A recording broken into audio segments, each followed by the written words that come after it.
Hi అండి, welcome to my channel. ఈరోజు మనము శంకుపూలతో టీ తయారీకి వెళ్ళిపోదామండి. దానివల్ల బెనిఫిట్స్ కూడా చెప్తాను మీకు. ఎవరైనా కొత్తగా నా ఛానల్ చూస్తే సబ్స్క్రైబ్ చేయండి, లైక్ చేయండి ప్లీజ్ అండి. మరి దీని తయారీకి వెళ్ళిపోదామా? చలో. శంకుపూలు టీకి కావాల్సిన పదార్థాలండి ఏమీ ఉండవు పెద్దగా. బటర్ఫ్లై టీ ఫ్లవర్ అంటారు దీన్ని ఇంగ్లీష్లో. మన దానికి కావాల్సింది ఒక నిమ్మకాయ చెక్క ప్లస్ హనీ. మనం ఇప్పుడు ముందుగా బాయిల్ చేసుకుంటున్నాం కదండి వాటర్. ఈ శంకుపూల వలనండి క్యాన్సర్ కణాలు కూడా నశింపచేస్తుందండి, బాగా పనిచేస్తుంది. ఎటువంటి క్యాన్సర్ కూడా మనకి రాకుండాను నివారిస్తుంది. చూసారా?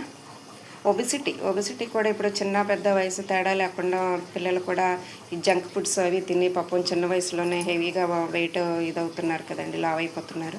అలాంటి వాళ్ళకు కూడాను మనకి ఈ శంకుపూలు బాగా పనిచేస్తాయండి. ఇలా మరిగిన తర్వాత మనము వడకట్టుకోవాలండి. ఫస్ట్ చూడండి, ఆ కలర్ అంతా దిగిపోయింది కదా, అలా పెట్టేసుకున్నాం. దీనిలోకి వచ్చేసి హనీ వేసేసుకున్నామండి. తర్వాత వచ్చేసి కొంచెం నిమ్మ చెక్క, అంతే.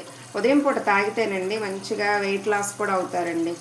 ఈ టీ కూడా హెల్తీగా కూడా పనికొస్తుంది, వెయిట్ లాస్కి పనికొస్తుంది. ఈ ఫ్లవర్స్తోనండి మనము ఫేస్కి కూడా పేస్ట్ చేసి అప్లై చేసుకోవచ్చండి. గ్లోనెస్ బాగా వస్తుంది. దీనివల్ల క్యాన్సర్ కణాలు చనిపోతాయి. ఇలాగా చాలా ఉపయోగాలు ఉన్నాయండి. ఓకేనా?